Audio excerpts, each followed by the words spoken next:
Hello, and welcome to the Bamboo Lab podcast with your host, Peak Performance Coach Brian Bosley. Are you stuck on the hamster wheel of life, spinning and spinning, but not really moving forward? Are you ready to jump off and soar? Are you finally ready to sculpt your life? If so, you've landed in the right place. This podcast is created and broadcast just for you. All of you strivers, thrivers, and survivors out there. If you'd like to learn more about Brian and the Bamboo Lab, feel free to reach out to explore your true peak level at www.bamboolab3.com. Welcome, everyone, to this week's episode of the Bamboo Lab podcast. As always, I'm your host, Brian.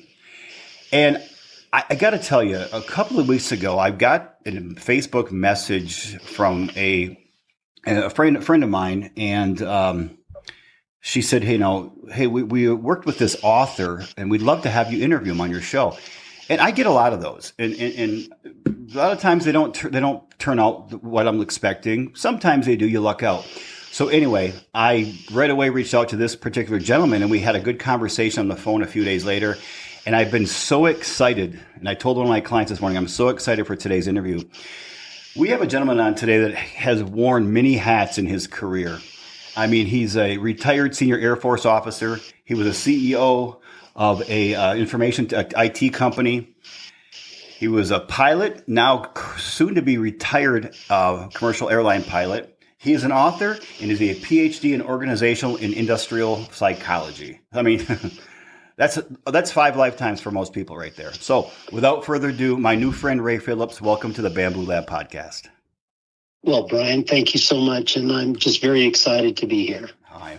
Well, Ray, we had a good conversation several days ago, and we got to know each other a little bit. And of course, we were able to talk before we recorded today. But can you please share with the Bamboo Pack out there a little bit about yourself, where you're from, your family, and we'll go from there. You bet. Yeah, I'm a Colorado native, believe it or not, born in Denver, raised north of Denver in a small town called Loveland. Ended up going to the United States Air Force Academy for college, and then was in the Air Force for 23 years as a pilot. And very fortunate. I've been on every continent. I've traveled the world and just seen some amazing things. Retired from the Air Force after 23 years and helped a guy run a small IT services company, and just a really kind of a startup. And we grew that company in 7 years to something pretty significant, and that was very enlightening. And what I didn't tell you is growing up in Colorado, my grandparents lived near the old Denver Stapleton Airport. And when I would visit them as a young person, they would take me to the airport. They asked what I wanted to do, and I said, I'd love to go to the airport. And we'd go to a place called the Red Baron Lounge and have lunch, and I could watch airplanes take off and land. And so I got the bug early on and was fortunate enough to fly in the military and stayed flying in general aviation while I helped run a small IT services company. But then my passion was to come back to do that.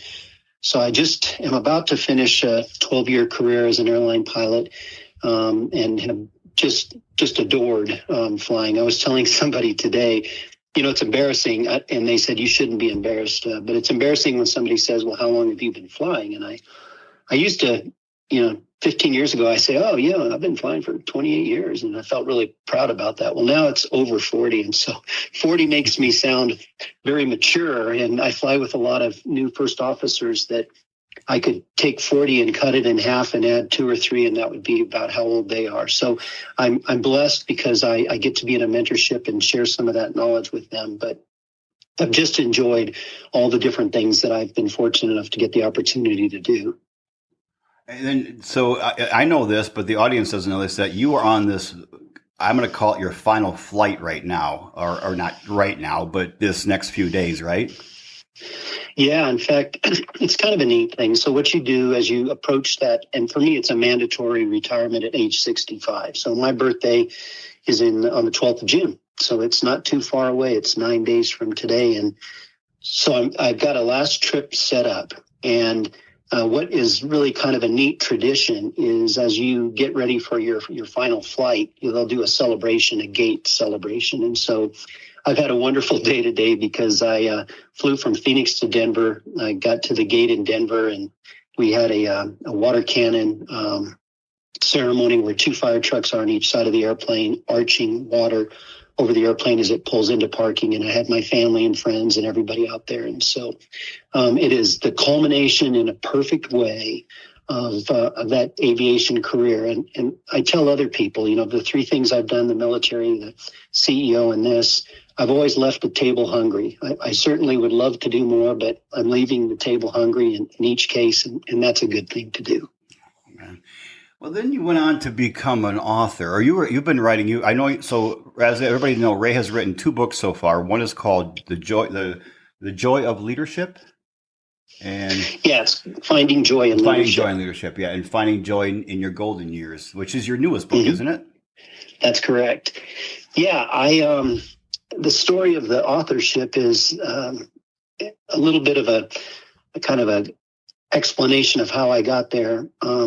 Everybody's seen the movie Forrest Gump, and one day Forrest just started running, and then he ran and ran and ran, and his beard got longer, and then one day he just stopped.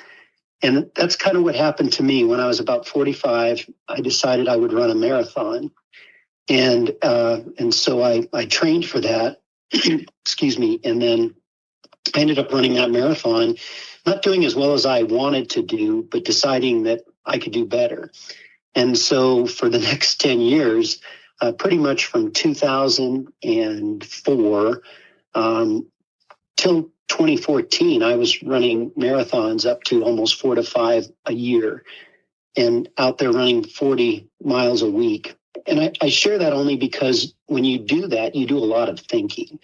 And so during those training runs, and to include marathons, I would just think about things that were interesting to me. And I got to thinking, gosh, I should write a book. And so I would start writing a book, and I was primarily focused initially on leadership because I was fascinated as to why some organizations do so well and some don't do so well, and why some were synergistic and some were not synergistic. And I've always been fascinated by the concept of synergy. I think it's an amazing thing because when you see it or when you've tasted it, you long for it every time you get the chance to experience it again.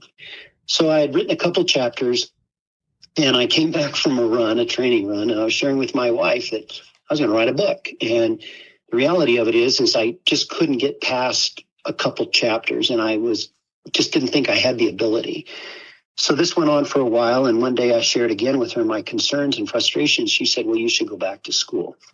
So I ended up going back and getting my PhD in industrial and organizational psychology, and the collateral benefits of that, the rigors of going through that, made me a better thinker, made me a better writer, and helped me get through that first book. And what I'm really proud about in that first book is, as we mentioned, the title is Finding Joy in Leadership, but the subtitle, which is really the most important title, is By Developing Trust You Can Count On.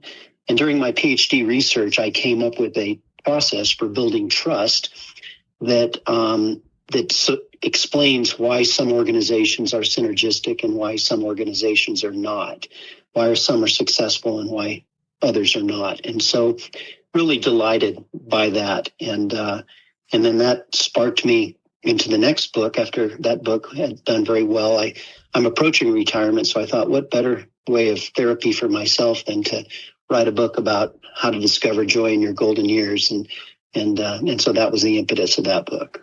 Well, I know both books are 5-star rated on Amazon, so I'm really looking forward to I can't quite admit, Ray, that I'm ready for my golden years, but but I am excited about reading the Finding Joy in Leadership. I really am. I looked at that, read the reviews, and looked at the context of it. I'm like, yeah, that's my next read after I finish Marshall Goldsmith's book that I'm reading right now. So you've got you wear kind of a lot of hats, obviously, but professionally you've worn 5 major hats. I look at it this way, with the Air Force and the CEO, and then, commercial airline pilot, author, and then PhD. Who inspired you growing up to kind of grab all these different angles and actually do very, very well at all of them? Well, I appreciate that question because I think it is an important question for all of us to think about, what motivates us. And I had a unique circumstance growing up. My dad was in the Navy. had gone to medical school, but decided not to be a doctor, and then was a chemist. But unfortunately died at the age of 35, and I'm a middle kid.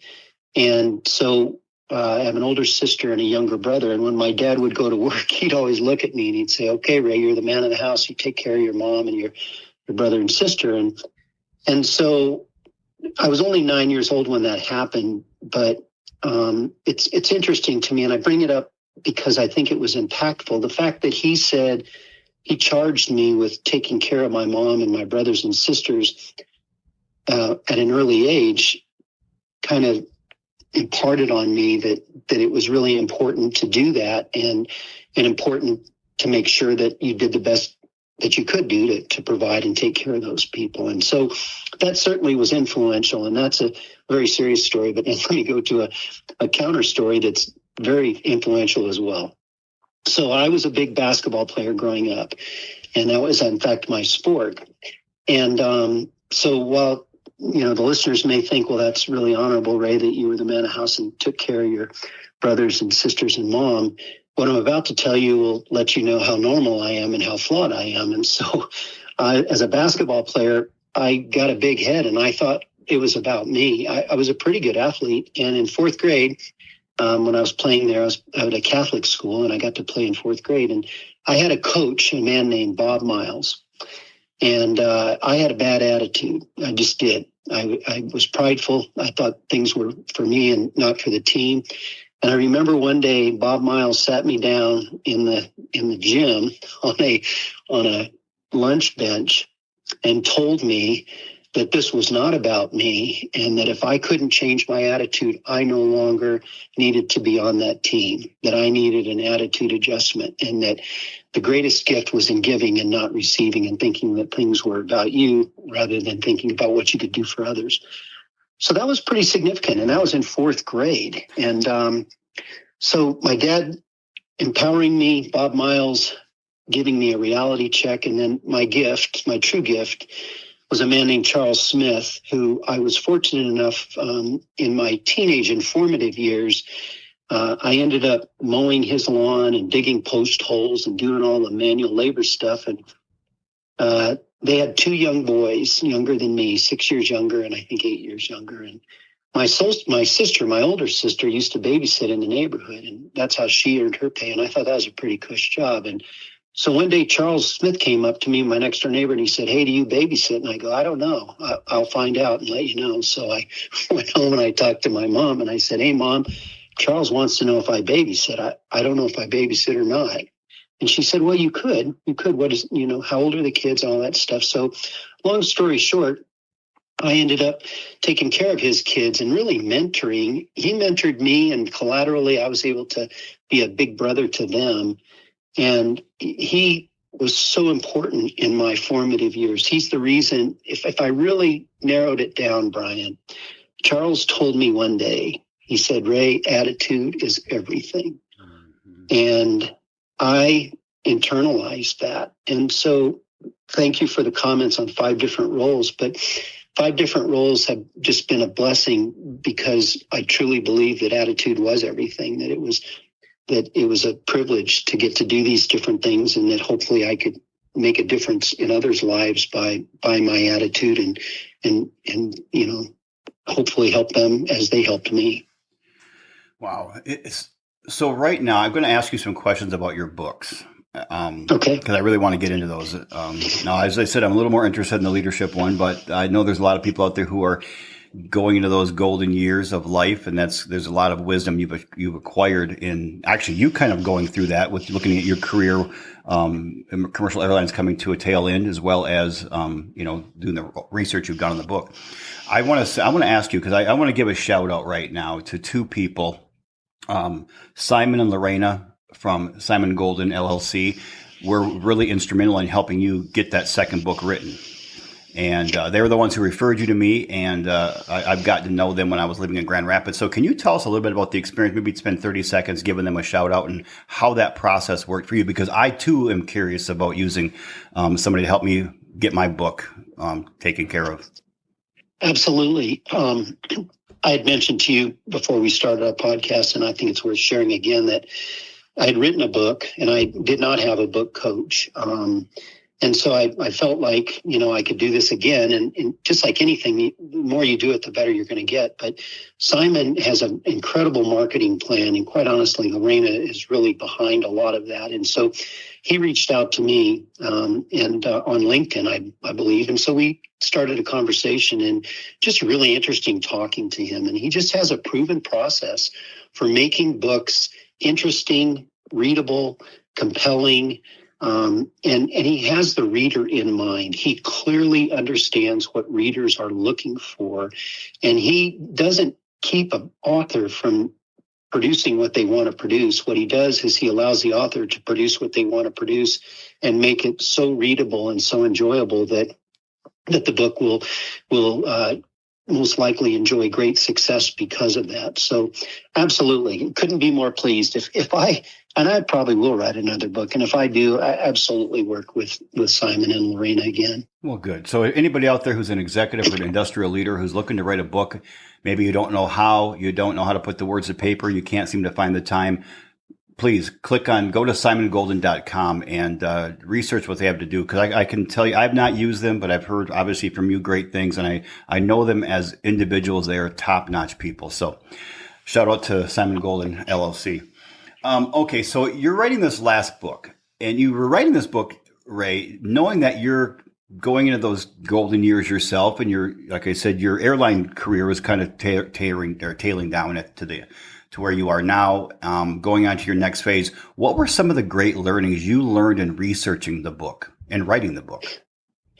Well, what really was the catalyst for me to be curious about it and to then do the research was I was all too frequently hearing people say that, oh my gosh, I know what you're feeling. And my dad retired 2 years ago, and, he was a big executive, and now he just doesn't feel like he has purpose anymore. He kind of feels lost. Or my mom, is just, she was a doctor, an MD, and she's just remarkable, but we're just not sure what she's going to do with her time.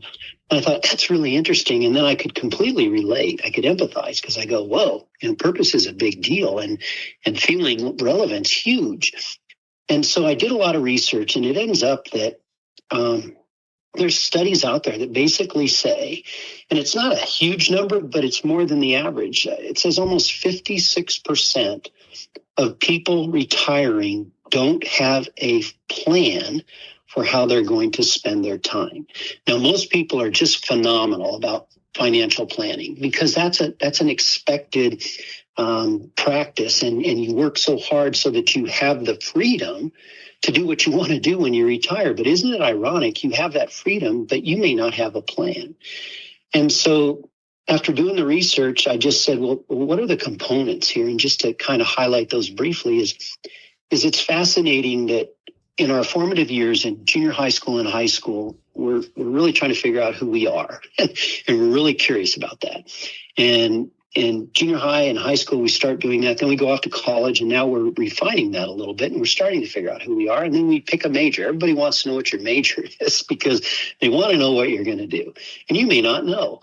And so you eventually pick something, you get into the workplace, and now you haven't finished the process of figuring out who you are, but you know what to say when somebody says, what do you do? Because what we say is what our work is. And so now we become defined by our work. And so the first step in this Discover Joy in your golden years is really is figuring out who you are, deciding who you are, your values, principles, and character. And then through reflection and figuring that out and writing it down for yourself. And it may not be complete. In fact, it won't be complete till the day we die. We're ever evolving. But what that does is that helps me understand what's important to me. Because when you finish working in the professional realm, now it's you. It's totally just you. So who are you and what's important to you? And after you figure that out, then you can say, well, based on all my life experiences and expertise, the things I've done in my life, where would I best fit in? Knowing who I am, where would I feel like I would best fit in? Maybe it's volunteering. Maybe it's consulting. Maybe it's teaching at a university. Where is that? So it's some taste tests to do that. And so again, that's a little bit of experimentation, but as opposed to just not knowing, it gives you a path. And the reader, through journaling in this book, decides that for themselves. And then once you've decided that purpose, then it's about setting goals for continued growth. So many people feel that retirement is the end, and I love a quote that guy gave me one time. He goes, "Don't ever peak, Ray." And I said, "Really? You don't ever peak?" He goes, "No, because the minute you peak, it's only downhill from there. And you don't want to peak. You want to continue to grow and realize new potential." And then all of this then leads to where I think joy resides. And in your golden years, which could be absolutely unequivocally the best years of your life, joy resides in your ability to impact the relationships in your life and impact those around you by how you participate in your communities, neighborhoods, et cetera. And it's, interestingly enough, and there may be some pushback from people hearing this, but I think if you think about it, you may agree, it's no longer about the compensation you get for the things you do, but it's about the rewards you get for the things you give, how we help those people around us, how baby boomers can help Generation X to continue the transition and help the millennials be even more successful who are taking over more and more management roles. And Generation Z, what do we have to contribute for their success? So that's a very long answer to a short question, but I think that's the impetus. I think it's fantastic. I think it's fascinating. I never really thought about roles shifting as we get older until the last few years of my life as I've gotten older. Coincidentally, on Sunday, one of my best friends, Kevin, sent me, every Sunday he sends me a video saying, "This is what I had for breakfast today." And this was a video I didn't, it was a interview, but it was in video format. I listened to the first 20 minutes of it, and then we went off for a hike, so I didn't get to finish. But it was a PhD. It was a Harvard professor, I believe it was, and he's a specialist in aging. And he talked about, and this is just, again, 20 minutes of me doing this while I'm taking a cold shower, so and brushing my teeth. So I didn't get a chance to sit down and take notes, but something to the effect of, when we are younger, our brains are more accustomed and more designed to build something. And it isn't that we lose our motivation when we get older. It's that our brain literally changes to some degree, where the building of the thing that we were always trying to accomplish, I call it our ambitions in life, changes now to more of an aspirational aspect. It's now, how can you impact others around you? How can you mentor and coach and influence other generations, which I call that more of an aspirational approach to life. But he said it's biological too. Our brains literally do change. And we find that when we're, I'm 58 years old. I remember when I was 29 years old starting my business, I had the plans to build the world's largest coaching and consulting firm. And really, that was never a really important thing to me. But I thought my brain was telling me that's what you have to do. And it's over the past couple of years, a friend of mine, another one of my best friends, Dave out of Texas, said, "Brian, you are not designed to build an empire. Your brain is designed to build the people who build the empires." Mm-hmm. And I thought, man, that's so true. And the thing is, though, Ray, for so much of my career, I was trying to build the empire, which was really swimming against the current, because it was never the way my brain was designed anyway. It was to build the minds that build the empires. And once he said that, it kind of clicked to me, like, okay. And that's the beauty of having conversations with people that they're just either friends or acquaintances or some stranger, like you mentioned last week on the phone call, some stranger on the airplane that you talk to. They can give you an idea that, if you're listening, can take you in a new direction that you've never thought of, that maybe a hired mentor, coach, or a psychologist or a therapist couldn't really do. It's something we those are good too, but we have to be looking for messages that people that are just saying things that just resonate with you, and I'd like you to tell, I think you told me a story about a woman on an airplane, or you gave me an example of how you find that you can connect with leaning into any conversation. You can find something to make your life and other lives better. Was there a story behind that, or was you just giving that as an example when we talked last week? No, that's actually a story, and believe it or not, it's in the first book, Finding Joy in Leadership. And the way the way the story goes is that I commute to Phoenix. I live in Colorado, but I commute to Phoenix. That's where I start my trips out of. So I'm in the back of an airplane quite often getting to work. And so I sit back there and I'm fascinated by people. And you watch people as they get on the airplane, and we all do this. You know, if you have a row to yourself and you're on the aisle seat, you don't want to make eye contact with anybody coming down the aisle because you think they might get in your row, you know, those other two seats that right. You don't want anybody to occupy. And I just watched that and I was fascinated by that. And then finally I said, no, that's not the case. I said, you know what? I bet if I struck up a conversation with anybody on this airplane, to include those people when you're sitting in the aisle seat and you look and you go, oh boy, I wonder, I hope they don't sit next to me. But what if you changed your attitude and said, boy, how cool would it be if they sat next to me? I wonder what I could learn from them. So it's a mindset. And I found, and I proved it, that if I sat next to anyone that got on board the airplane, I could learn something from them that would make my life better. And I hope and pray that I could share something with them that would make their life better. And the way this story goes was I sat down next to this wonderful young lady, and she was part Native American. She grew up on the West Coast. And if you all did, any of the listeners or Brian, if you did an analysis, just an assessment, you'd say, okay, well, let me try to describe Ray's attributes and what perhaps some of his values and principles and beliefs are. And you categorize those. And then you took a look at this other person, you did the same. You would probably gather that maybe we're on different poles, different spectrums. Well, guess what? She shared with me, we were talking about healing. And this, by the way, was during the COVID times. And we were talking about healing. And from her Native American experiences, she held out her right hand. I was sitting on her right side. She held out her right hand, and it was in a fist, a clenched fist. And she said, Ray, my Native American ancestors believed that the power of healing was in your hand, and all you had to do was open your hand and release it. And so if you picture that, and if you picture a clenched fist, you can see the tension in the fist. And you go, gosh, there's a lot of tension in that fist. It's so clenched. And so perhaps to get rid of that tension, what I need to do is relax my hand and open up my fingers so that it's no longer clenched, and release that tension.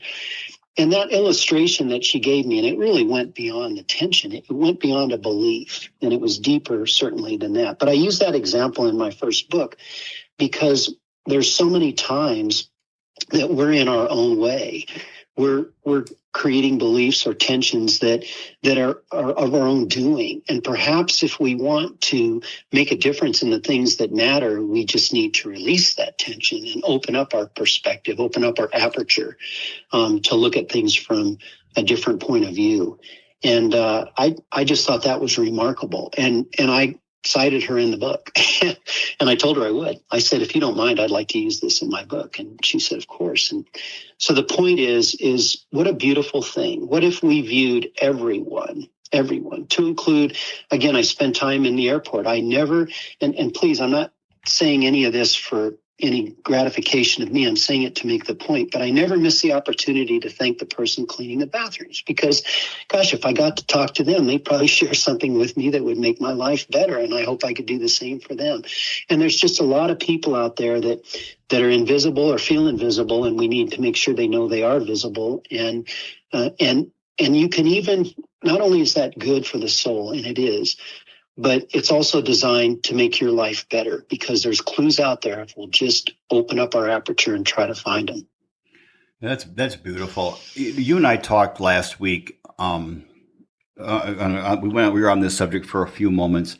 And one of the things that I thought of, I've thought of this before as in some of my coaching relationships, I work on seeing people in a third dimension. I do believe when we go through life, whether we're at the store, at a hotel, traveling on a plane, a train, wherever we are, we do see people two-dimensionally, up, down, sideways, and that's what we see.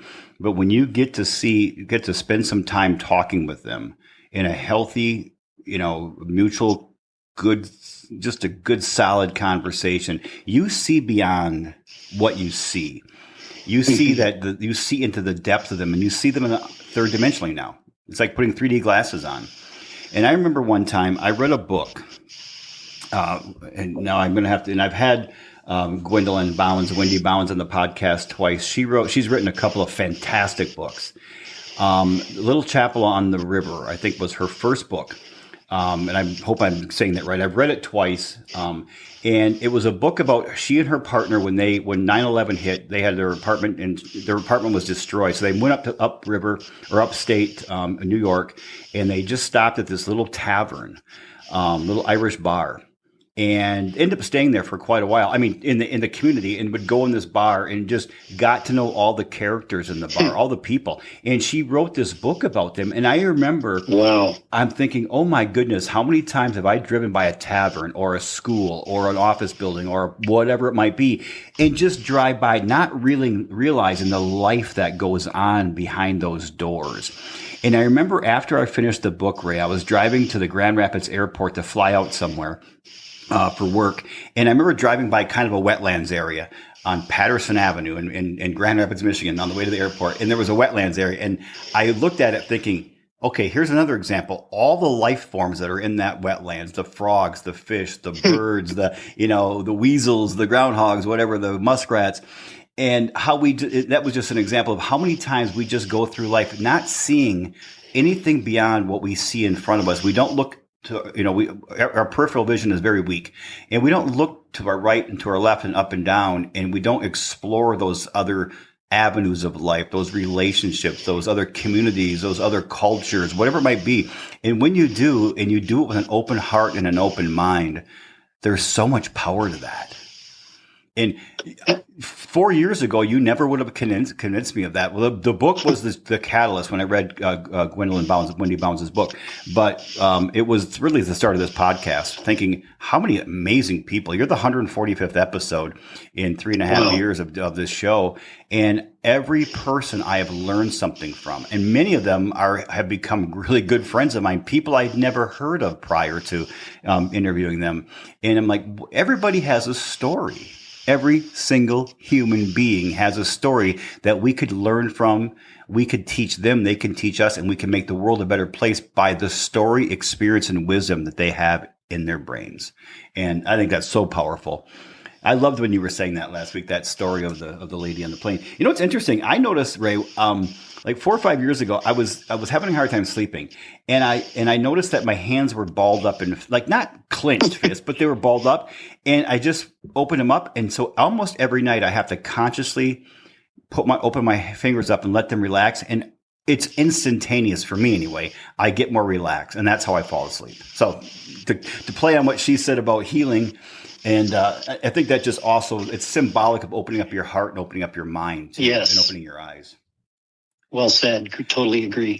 I want to ask you, so finding joy in leadership, you had mentioned a concept when we talked on the phone prior about mutual accountability. Yes. Can you talk on that subject for the leaders and executives and managers out there, or really anybody? Raising kids is a form of leadership. Absolutely. And I really do think this was the biggest nugget from my PhD research. Because pure accountability, if we visualize that, it's basically from a supervisor to an employee saying, okay, so Brian, I work for you. So you would say to me, okay, Ray, do you understand your job description? And I say, yes. Yeah, Brian, I think I do. I think I do. And you say, okay, good. Well, that's what we expect. And we're happy to have you on board. So that's typical accountability. If you pictured it in your mind, in a way, it's kind of from the supervisor down, arrow pointing down to the employee. Mutual accountability is really similar up to the point where you ask me, Brian, you say, okay, Ray, do you understand your job description? And I say, yes, Brian, I do. And you say, okay, great. Well, that's what we've hired you to do. And then you step across the line to me as my supervisor and say, okay, Ray, well, what do you need from me for your success? And so if we visualize that, it's no longer from the supervisor down to the employee, but it's on a parallel stream from the supervisor parallel to the employee and the employee to the supervisor in a two-way, in a mutual relationship, saying, okay, I want you to be successful, Ray. So now that you've told me what you need from me, I will be accountable to you to ensure I do that. And what I found was, in organizations that lived by mutual accountability, and by the way, of my research, fairly extensive, it's a very uncommon concept. It exists in a lot of nonprofit organizations, some non-governmental organizations, some faith groups, but it is not common throughout industry. And the reason it's not is because it takes a vulnerability from the supervisor to the employee. But vulnerability can be a very powerful thing. But where it does exist, trust within those organizations is remarkable. And where trust is remarkable, creativity, innovation, and ingenuity explodes. And so when you think about it, in today's marketplace, where everybody's trying to get an edge, you can ask yourself, well, how do I get an edge? Well, I can affect price, I can get more market share, I can do all those things. That's all true, but that's finite. I would argue it's finite. What's infinite is the creativity, innovation, and ingenuity within the employees that you're privileged to lead. And when you can bring that out, you can launch a spaceship up in the air, have the booster fall off, the spaceship continue, and you can catch the booster. I never would have thought that was possible, but it is. And we're seeing things like that. Yeah. And so that's the point. The things that we haven't thought about are out there. And ironically, Brian, it's no different than the Native American lady I talked to that shared something with me that made my life better. Our job as leaders is to take care of those employees, to give them what they need for success, so that they can come up with those things we've never thought of to make life better. And it's within them. It's not the clever leader. A great leader is a farmer. They're out there and they're taking care of those that they've been privileged to lead. They're making sure that they have all the nutrients, all the things they need to flourish. And so when there's success, it's absolutely because the farmer took care of these employees and the employees created the success. When there's failure, it's actually the farmer's fault because the farmer didn't provide the things that were needed. So for those leaders that are out there, it's powerful. And that's where these new ideas are going to come from. That's where solutions are going to come from. And they're probably, and it's an opinion, but they're probably not going to come from the cleverness of the leader. They're going to come from the inspiration the leader provides to those employees that are going to come up with things they never thought were possible. And when you talk about finding joy in leadership, that's where joy resides. Joy resides in this trust-building mutual accountability where the leaders just stand in awe of how awesome these people are that they're privileged to lead and the creative, innovative, and ingenious solutions they're coming up with. Wonderful. You know, one of the things I've seen so many times in the research, Ray, is across the country, and I think it's actually across all developed countries, and I've seen multiple independent empirical studies and research on this that shows that 26% of workers are engaged in their jobs, meaning they like their jobs, they're great for the culture, they come in every day. Not only do they come in and do their job, they're always trying to improve their ability to what I call reach their peak potential. And that's 26% of people. And quite frankly, those are pretty easy people to lead. You know, it's like, what do you need? What resources do you need? And how do I remove obstacles for you? And then you have, I'm going to go, the flip-flop is 19% are actively disengaged, meaning these are people there that you really can't turn around. I mean, if you wanted to spend the time turning those, I'm going to call them bottom people around, you're going to waste so many resources that are needed for the other people. And so a lot of those are toxic people. Sometimes they're just in the wrong culture, they're in the wrong job, but they're never really going to rise to that next level. But then in the middle group, you have 55% who are just simply just disengaged. So they're not actively disengaged and they're not engaged. They're just disengaged, meaning they feel they're lost. They feel they're on the hamster wheel. They've lost their mojo. their inspiration. They feel unempowered, or there's something, it could be something happening in their personal life that's affecting their professional life. And I think the idea of building that trust or the mutual accountability and the way you described it is the antidote for a lot of those people, because they seem unheard and unseen. And they, once you go down a little bit of a rabbit hole, it's easy to keep slipping. And when a leader can help pick you back out of that rabbit hole, I always tell people, if you can bring those people around and really help them, they're emotionally, mentally, physically, whatever it needs, those are going to be by far your best apostles from this point forward. And I think this idea of mutual accountability is a powerful tool that I had never considered when I work with my clients on this subject. So I appreciate it. That's why I'm so excited to read the book. I just got to get done with this book I'm reading right now. It's been taking me forever.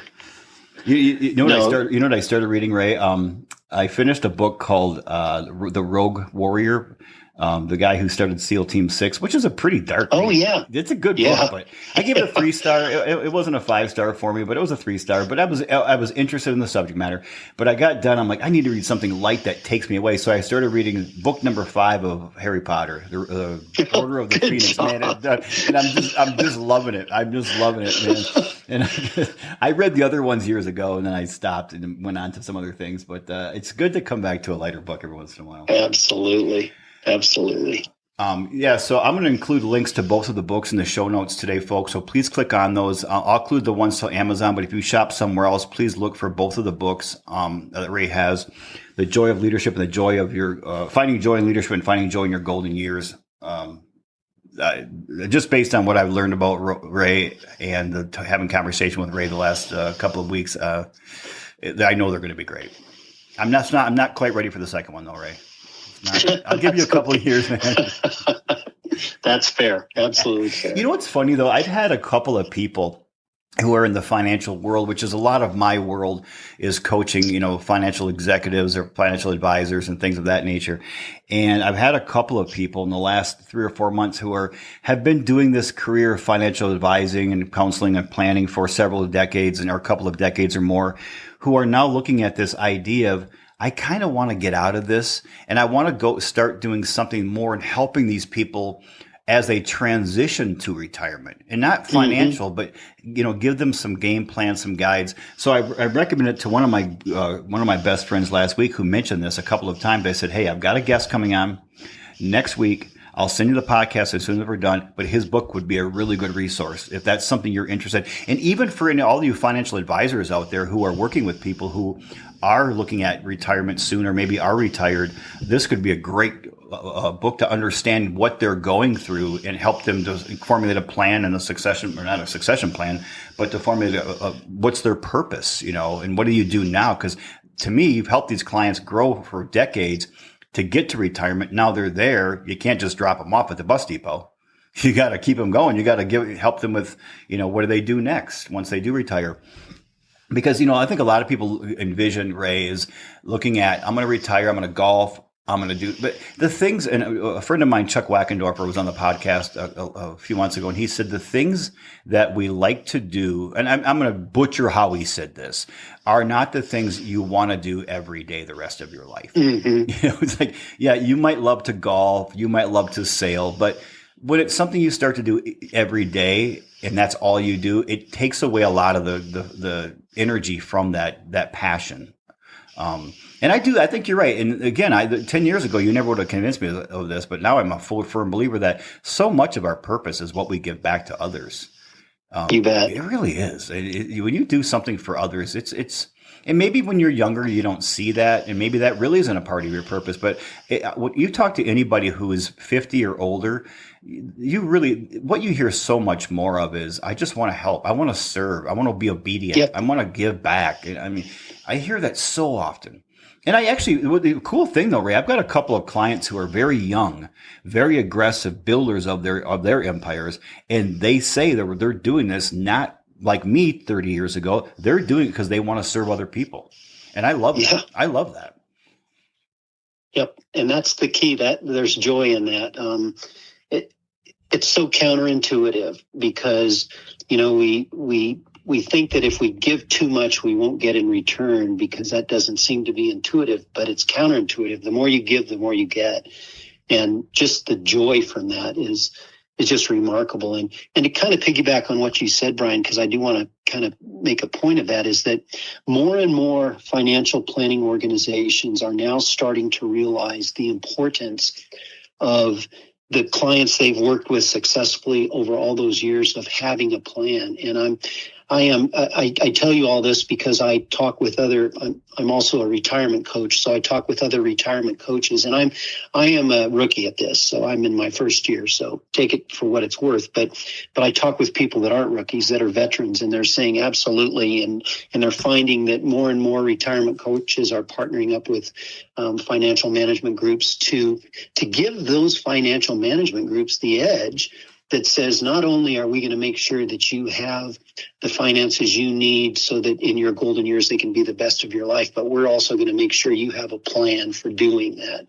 And they're partnering with, retirement coaches and people like that to come up with that. And so I think that's a really interesting thing. And I think that we're going to see more and more of that. And that's important because if I haven't said it, I don't believe I have on the podcast.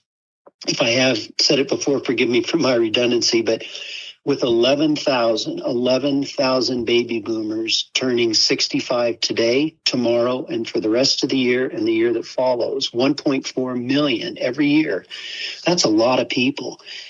And so a lot of them have financially planned, but the real question is, have they planned for what to do with those finances in their lives? And so I think that's where this becomes, the discover joy in your golden years becomes an interesting concept and one worth considering.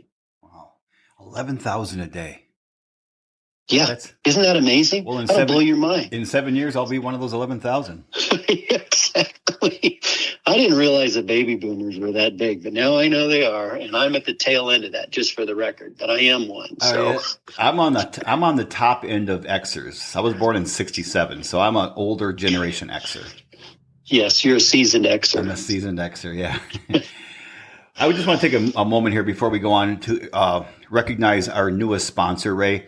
Anyone who knows me knows I don't like to cook. However, I'm definitely concerned about what goes in my body, and I do appreciate a great meal. Today, I want to thank our newest sponsor, Milford Spice Company.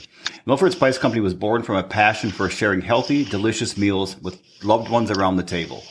They believe ingredients matter, and their products are free from gluten, fillers, anti-caking agents, and preservatives. Many are also salt and or sugar-free. They contain fresh ground herbs and spices, handcrafted to provide an amazing, robust flavor.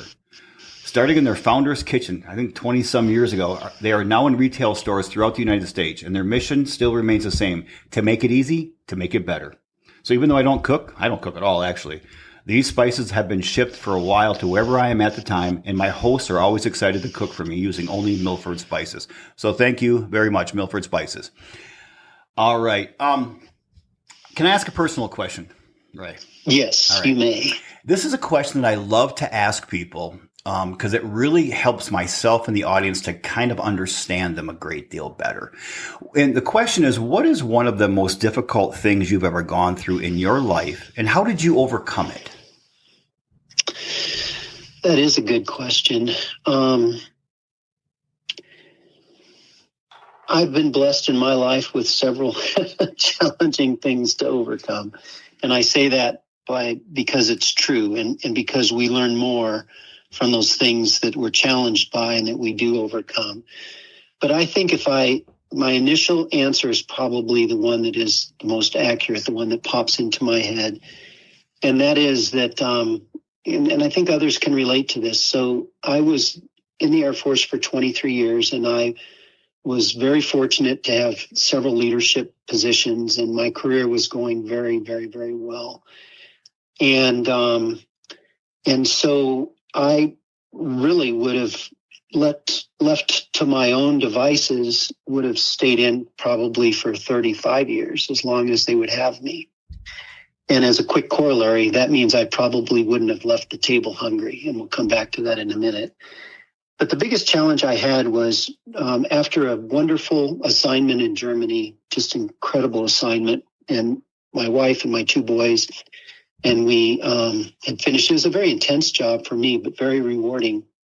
And we had finished that job, and I was selected for another leadership opportunity. And so I chatted with my wife, and we came to the family conclusion that we needed to slow down. Things were moving too fast, and our kids were growing, and this was going to become more and more difficult to move around so frequently. And so it was hard for me because I felt that I was doing what I was supposed to do and moving in the direction I was supposed to be going. And by God's grace and by my wonderful wife, she woke me up a little bit to say, hey, there's things more important than this, your family and your kids. And so I made the decision to retire. And it was incredibly difficult. But I will tell you, wiser now, in knowing what I know now, I am so thankful for that because I did leave the table hungry. You asked the question earlier, Brian, you've done these different things and what motivates you to do that? Well, I think there's something to be said by leaving the table hungry in many things we do, because when you leave the table hungry, you still have something left in the tank for what that next phase is going to be like.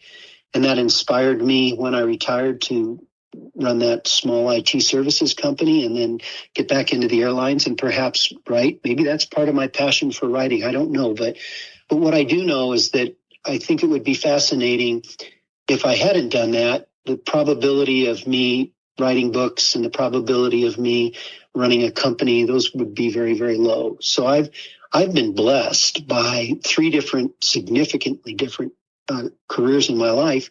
And it's because I was able to navigate by my wonderful wife and family that very, very, very difficult choice I had to make. You say 3 careers. You have 6 now that you're a retirement coach. I'm adding titles to your CV. So you're a retirement coach. That's really cool. So that's kind of what we were talking about. I didn't even know there was a name for it, retirement coach. Yeah. That's really interesting. Military, CEO, pilot, author, PhD, and retirement coach, Ray Phillips. That's how I think we'll just call you Ray.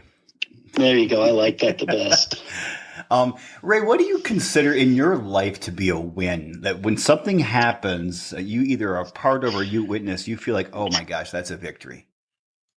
Well, that's an easy answer for me. And I can give you 3 good examples really quickly. So when I had my first command in the military, I was a squadron commander in Washington State. And I asked myself that at that time, I said, well, I'm fortunate enough to get this job. How will I define success? How will I define success? I thought, whoa, that's a good question.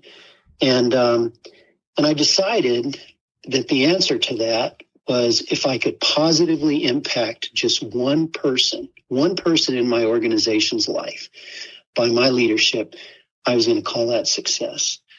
And I've shared that with people before, and I'm not being critical because I think it's a good discussion, but I shared that one time with somebody and they go, whoa, you're setting the bar really low. And I thought, yeah, maybe, but maybe not, because a win in life for me is just positively impacting the life of one other person. And then when you look at these 2 joy books, so I'm clearly on a joy theme, but joy in leadership and joy in your golden years is by positively impacting just one life, at least one life. Let's say at least, maybe at least is a little better. Positively impacting at least one life in your sphere of influence. And as a leader, that's when you realize the privilege of leadership and you build that trust and the mutual accountability we talked about. And then in retirement, it's discovering who you are and it's saying all the skills and things you've got over the years, how to make things better for the generations behind you. So that's the win. And if you've ever tasted that, it's remarkable because what you see in the eyes of somebody else that you've helped is priceless. I mean, I could be paid 7 figures every year and never see that and never find joy. Or I could be paid 4 figures every year, 5 figures, whatever it is, and see that every day and be satisfied. So that's a win. And that's the impetus behind these books. And that's, I think, what Charles Smith helped me understand by having a good attitude, was trying to see if you could see that in others. And I shouldn't say do we wish this, how do we help a person who might be 30 or 35 or 40, who's really building that empire? Because I look back at myself and I did not have that mentality of, impacting a life. How do you empower or inspire a younger person to take that mentality on as well? That's a really, really, really good question. And I think the answer to that question is I'm going to use this as an example because I think it's relative.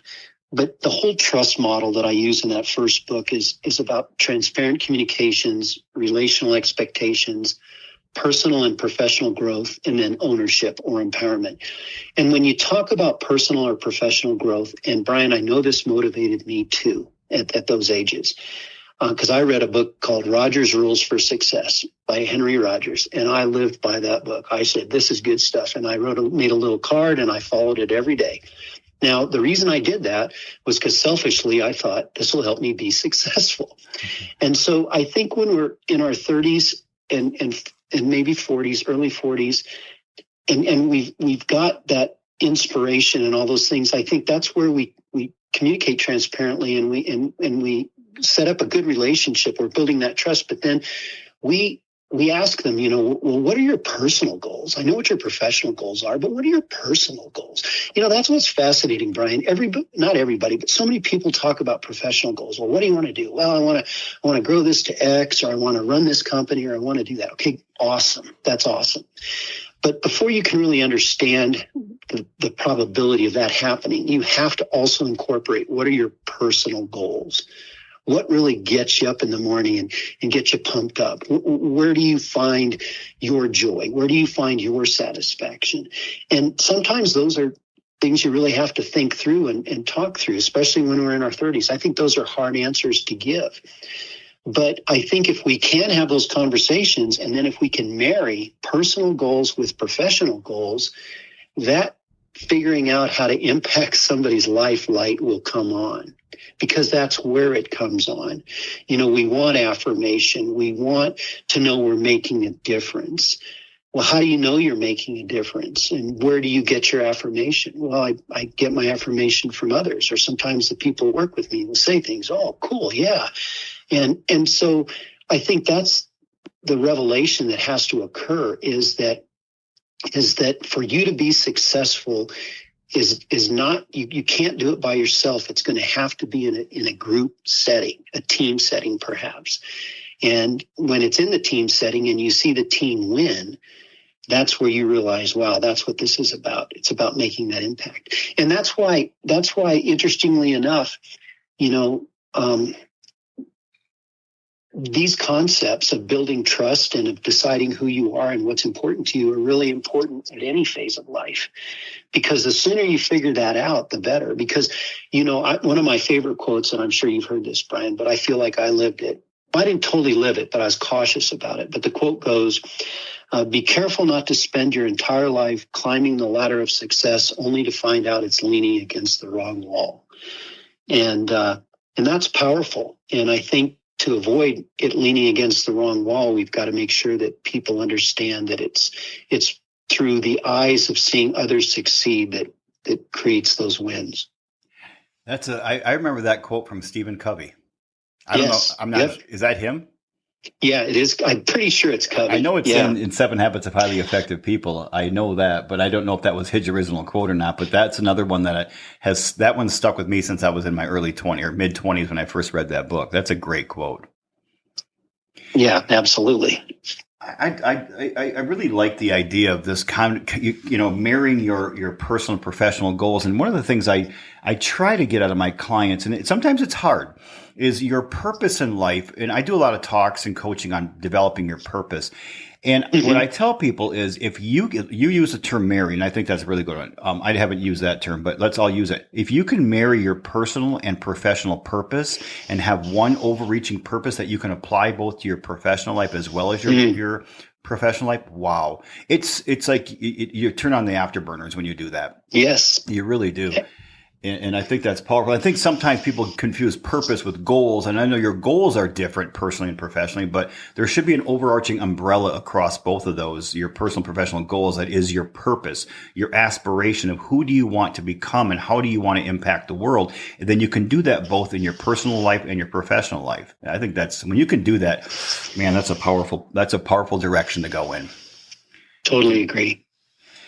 All right. So you talked about, we were talking about kind of the younger generation. So let's go back. Let's take you as younger Ray Phillips. If I have my time machine and I'm coming out there just north of Denver and we're going to jump in that time machine this afternoon and we're going to go back to any time in history, Ray, that you want to go back into, and you can talk to your younger self. What words of wisdom, recipes for success or advice would you give the younger Ray? Well, I have thought about this too, because I think I might have shared it with my boys as I want to help them to be smarter than me and as they've grown up. But it's resonated with me for a very long time that nobody ever told me how hard life would be. And I don't say that negatively. I just say it factually. And sometimes the hardest things in life are the ones that they're most rewarding. They're the most meaningful. So the first thing I would tell my younger self is, hey, Ray, life's going to be hard. You're not going to escape that. It's just going to be hard. And what I really want you to think about, younger Ray, is I want you to embrace it. I want you to embrace the challenges, because if you can embrace the challenges, don't avoid them, embrace them, that is what will mold your character. That is what will make you stronger. And so you're not going to avoid the challenges that come your way. They're going to come your way. But what you can do, and again, I want to give credit to Charles Smith, is you can have an attitude that says, embrace them. Get frustrated initially. Go, darn it, I can't believe this happens. And as soon as you're done huffing and puffing a couple times, just say, okay, it's happened. Now, there's a great quote, another quote that comes to mind, and I can't remember who said this. It might be Jim Rohn, but it's not what happens, it's what you do that makes the difference in results. And I should know that. I've seen that recently. But boy, that's a powerful quote, because it's not what happens, because it's going to happen. Life is going to happen. But it's what you do that makes the difference in results. And I did figure that out later in life, but I think that's a golden nugget, that the sooner you can figure that out, the sooner you can embrace that it's not when all things are going your way that you grow the most. It's when things aren't going your way and they're your opportunities to grow. Life is hard. Embrace it. Yeah. Somebody asked me one time, Ray, I think it was, I had a friend of mine interview me on this podcast as I was the guest and he was the host. And just to turn it around a little bit so the audience could learn a little bit more about me. And they asked me who the greatest influence was. Mine was my mother. And we went on, and then he said, well, what was it? My mother never said these words to me, but the one thing I learned most from her is that life is hard, or life is tough, be tougher. Mm-hmm. And I think a lot of times in today's society, we are trying to mold the world to fit our children versus getting our children ready to fit the world. And brilliant. That's a dangerous, slippery slope, because the world is not going to change for your child. Whether you try to change the world, it's not going to happen. The world is the world, and it is hard. And if we don't make our children ready for that, what is the old saying? I'd rather be a warrior in a garden than a gardener in a war. Right, exactly. Train your children to be tough emotionally and mentally, and physically if you can, but mostly mentally and emotionally to that. And that's why this idea of stoicism has really getting a rebirth when Ryan Holiday wrote his book, The Obstacle is the Way, maybe 15 years ago. And this philosophy of stoicism about how do you handle the difficulties in life, and how do you handle the high moments too. You don't want to get too wrapped up in the highs or the lows. You know, you want to keep yourself at a pretty good emotional and mental state of stability, because it's going to come whether you like it or not. So be ready for it. Well, and I liken it. My wife's a big tennis player, and so therefore I watch every tennis tournament in the world, and I've grown to love it. So at one point I whined, now I love it. But tennis is a fascinating game, especially singles, and because when you're on top, you can have in a set, you can be ahead 5-2, and it's amazing how many 5-2 sets are lost. And the reason they're lost is exactly what you're saying, Brian. You're feeling, hey, I'm there. I got this thing won. And the minute you think that, your opponent now has the edge to beat you. And then in the same breath, when life's really hard, when you're down 2-5 and you feel like, oh, this is just not going my way, you've got to dig down deep and say, I just need to win the next point, just 1 point at a time. And before you know it, you're going to win it. And it's that mentality. It's that idea in any sport or in any endeavor that you never give up. You say, okay, well, what can I learn from this? What's going on right now? What can I learn from this? How do I make this better? How do I move one step forward? How do I get the next point? And that is becoming a little bit of a lost art, but oh my gosh, what incredible fertile ground for leaders out there and retirees to help the next generation turn that around. That would be a perfect use of a lot of people's time, is to help that younger generation realize that and really come to that. And that's an aha moment. For a lot of younger people, that's an aha moment because they have not been told that before. Yes. So you've got this amazing 60, is it 63 or 65? How old are you, Ray? I'll be 65 June 12th. Is that next Thursday? Yeah. Well, it is. The podcast will be released on your birthday week. Oh, that's wonderful. So, good. Yeah. So what's next for you? Well, thank you for asking. I will tell you, I'm so passionate, and I hope I conveyed that. I believe I did. I hope I did. But I'm so passionate about joy. I'm so passionate about leadership, and I'm definitely passionate about people turning 65 and entering their golden years, of which I am one. That I would love to live out the rest of my days as long as I can. Coaching, being a leadership coach, a retirement coach, writing books, and inspiring.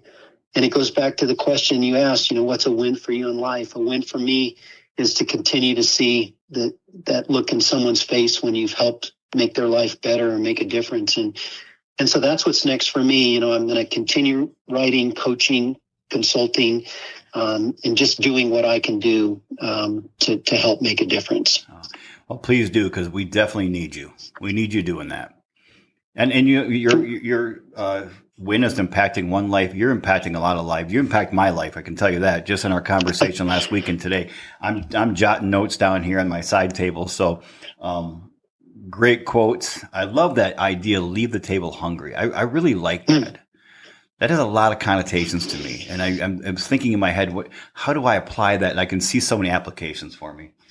Okay, so final question, my friend, is there any question, Ray, that I did not ask that you wish I would have? Or is there any kind of final message you want to leave with that Bamboo Pack audience?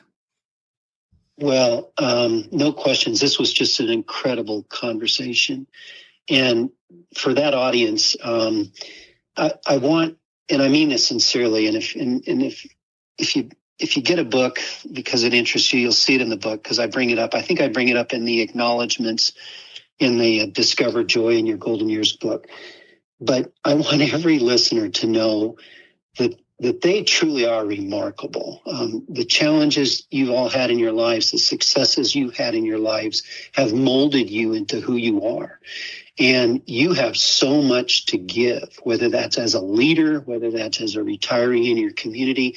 You've got so much to give. You've got so much more potential to realize and explore, goals to set and things like that. And there's people out there that are just waiting for you to make that impact. So I just want to thank them. I want to thank anybody that listened to this. I want to thank anybody that gets the books or is curious about this, or if this makes your lives better, then this has been a win for me. But don't miss the importance of how special you are. I want to leave with one last point, because I would feel bad if I forgot to say this.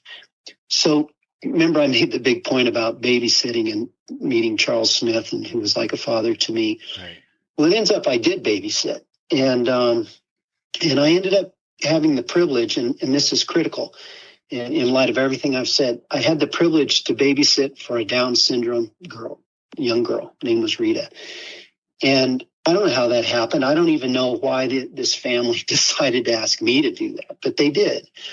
And I will tell you that I learned more from her than there's anything I ever taught her. She was always happy. She was always happy to see me. She was always happy-go-lucky. And, society and humanity says that she had a handicap.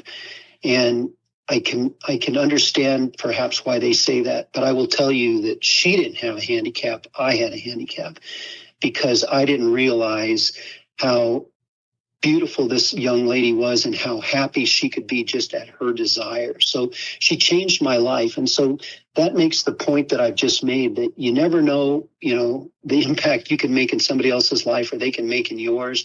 And everybody is special and everybody has something to give. And if we would just look for that, we can move the rudder on this big boat world in a pretty big way and change the world.